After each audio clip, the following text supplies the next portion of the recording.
संदीप ने अपनी माँ के कहने पर गांव में शादी कर ली थी। लड़की का नाम था सुनीता। माँ का कहना था एकदम मॉडर्न बहू नहीं होनी चाहिए, लेकिन उन्हें नहीं पता था कि गांव से आने वाली बहू सुंदर सुशील तो होगी और उसको गांव से बाहर भी निकाल लाएंगे, लेकिन उसके अंदर का गांव कैसे बाहर निकलेगा। शादी के कुछ दिन बाद, माँ टिफिन तो देना जरा। बेटा अब तो स्कूल नहीं ऑफिस जाता है, माँ से नहीं अपनी बीवी से टिफिन मांगा कर। ओके माँ। सुनीता टिफिन ले आओ। लो टिफिन, इसके अंदर पिस्ता डाल दिया है। पिस्ता? पिस्ता क्यों? सास जी ने बोला था ना कि आपको पिस्ता बहुत पसंद है। ओहो, मैंने पिस्ता नहीं पास्ता बोला था, पास्ता। पास्ता? कहीं होता है पास्ता? अरे बेटी तू रहने दे, मैं बना दूंगी। अच्छा किया कि पाव भाजी बनाने का नहीं बोला, वरना किसी के पाव बना देती है। सुनीता को बुरा लगता है, लेकिन उसकी नादान हरकतें कम नहीं होती। ऐसे ही एक दिन, अरे तुमने ये क्या लगाया है? अरे आप वो फूस फूस करके लगाते हैं ना, वही। डियो? कहाँ दियो? किसको दियो? अरे वही ना जिससे खुशबू आती है। हाँ सही पकड़े हैं। अच्छा लेकर तो आना। कौन सा डियो लगाया तुमने? अभी लेकर आते हैं जी। संदीप की बात मानकर सुनीता अंदर से खुशबू वाला फुसफुस लेकर आती है। ओएमजी! ओएमजी मतलब ओ माय गणेश ना। अरे ओएमजी छोड़ो, ये खुशबू वाला फुसफुस की बात कर रही थी तुम? हाँ इसी की, फिर से सही पकड़े हैं।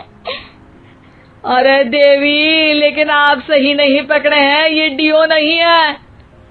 डियो नहीं है तो क्या लियो है? अरे ये रूम फ्रेशनर है, जिसको कमरे में छिड़कते हैं, खुद पर नहीं। कोई बात नहीं, माँ कहती थी आत्मा किराएदार है, शरीर एक किराए का कर्म। हम शरीर पे ये डाल लिए तो क्या फर्क पड़ जाएगा। अरे बहू, ओ बहू, मेरे लिए फल तो ले आ, फिर मैं बाजार जाऊंगी। सुनीता अपनी सास के लिए फल लेकर आती है। अरे बेटा, पपीता, तरबूज और सेब फल ऐसे कैसे खा लूं? काट कर तो ले आ। माँ जी, मेरे गांव में तो खेत से उठा के सीधा खा लेते हैं। अरे ये तेरा गांव नहीं है ना। अरे संदीप, तू ही कुछ समझा देना इसको बेटा। मैं कैसे समझाऊं माँ, ये तो माइक्रोवेव को भी भट्टी बोलती है।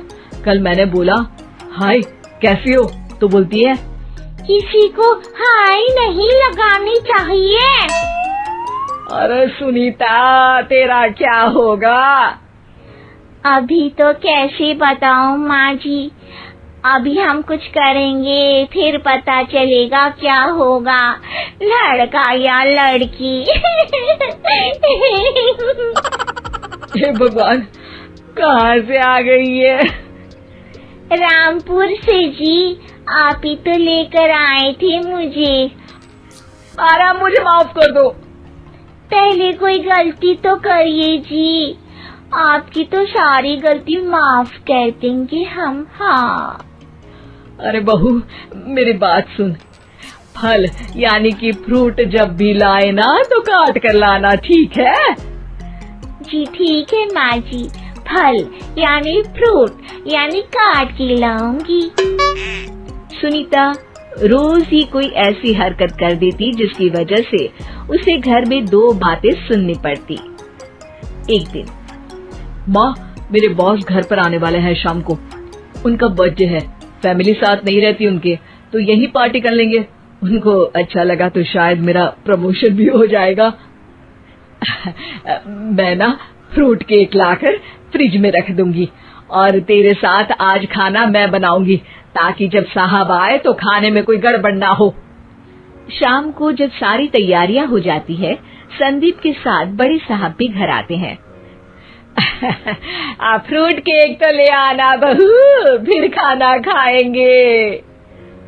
अरे इस सब की क्या जरूरत थी, आपने बुलाया वही काफी है।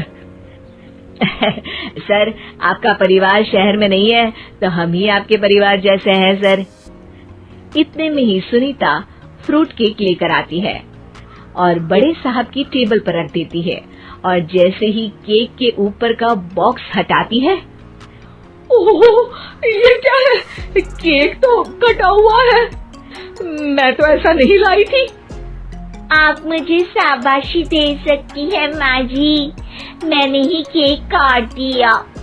आपने कहा था ना, फल यानी फ्रूट यानी हमेशा काट के लाना, तो फ्रूट केक भी तो फ्रूट ही है ना, तो मैंने पहले ही काट लिया।